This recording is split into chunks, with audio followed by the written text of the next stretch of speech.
Hello, MGTOW. Hello, men. This is Howard Dare. Thanks for stopping by.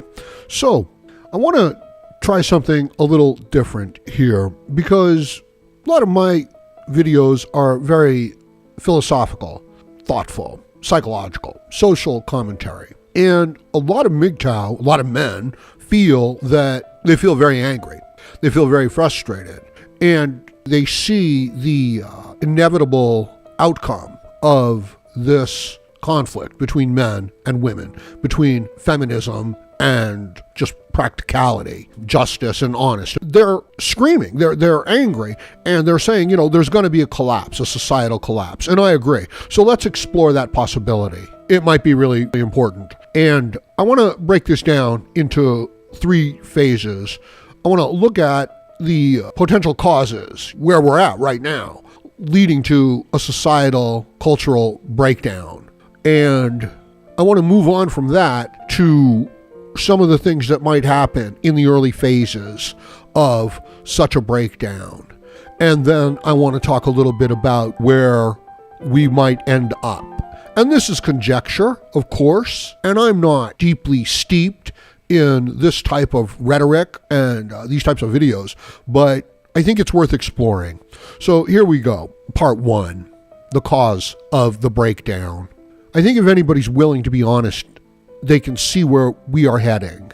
They can see the conflict between unrestrained desire and the ability to perform work, get things done, be productive, and to exhibit self-control and take personal responsibility for your life. And you can understand the masses raised into a government situation where they are being taken care of, where if they go along with the group and they vote with the group and they adopt these liberal, feminist, man-hating policies, they will be placated. They will be given government grants. They will be given social welfare programs. It's how they're feeding themselves. And what a way to do it, right? Because it's completely maladaptive.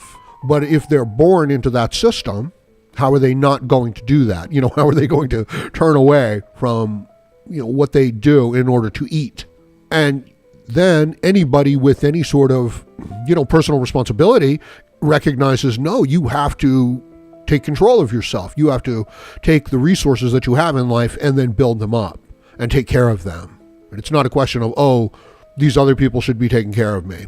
So no matter what happens, I think that we can agree that this is the fundamental cause of the conflict that we're moving towards. Right, so it might be just some random riot which shuts down the electrical grid. It might be one of the societal sectors financially shutting down and causing, this domino effect. It might be a political conflict. It might be a military conflict. It might be an environmental conflict. But by not taking care of things right now and behaving in the way that we're behaving now, that's the cause of this collapse, whenever it comes, however it comes. So let that be a lesson, right? Okay, it hasn't happened yet, but you can still draw your conclusions. Let that be a lesson. Learn from that. Now, let's move on. Part 2. This is just an overview of some of the things that we're going to be talking about here at the Howard Dare channel. When something like this happens, I think we're going to see the response very similar to what we see in an environmental crisis, like Katrina. With the government, the state, local agencies responding first as best they can to maintain order and discipline and not let the situation get too far out of control. And depending on the severity of the situation, the federal government becoming involved. And of course, depending on how widespread whatever the problem might be. For example, if you were looking at a nationwide grid out situation, well, where are you going to send the federal government to do anything? And of course, the question becomes, how seriously would our own military become involved in doing things locally, right? That's a very serious question, because if you've got martial law coming on. So actually that would be another stage, is what I'm suggesting. You would not go straight to that stage. You would stick with a local situation. And what you'd probably have is a dependent class, women in dependent class, not getting their resources and them revolting and causing trouble. or some basic required service like water or electricity being shut down on the people and them not being able to cope and overcome. And your local authorities would step into action in a situation like that. And the men who were prepared, basically preppers, would be able to comfortably deal with a situation like that. For example, let's say the transportation system gets shut off, can't bring in new food, things like that. Okay, so there you go. Within a short period of time, the local people would start to revolt. The local authorities would step up and, try to contain the situation. And the men who were prepared, who'd stored water and food and had safe spaces, there you go. These men would be able to remain calm in the situation and hold out forever how long they needed to. Now, the situation is going to deteriorate, isn't it?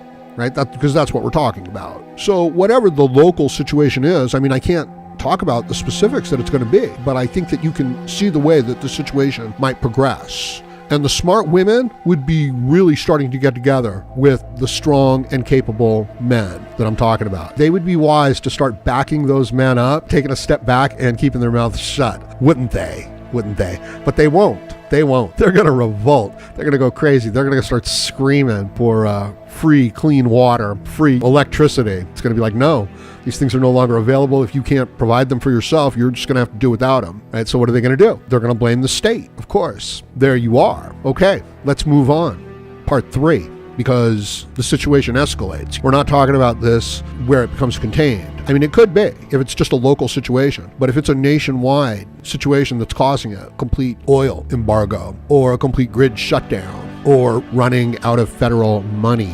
How about that, right? Like the states aren't given money. Something with money, like we run out of money, right? You can't sustain the social welfare programs within an area.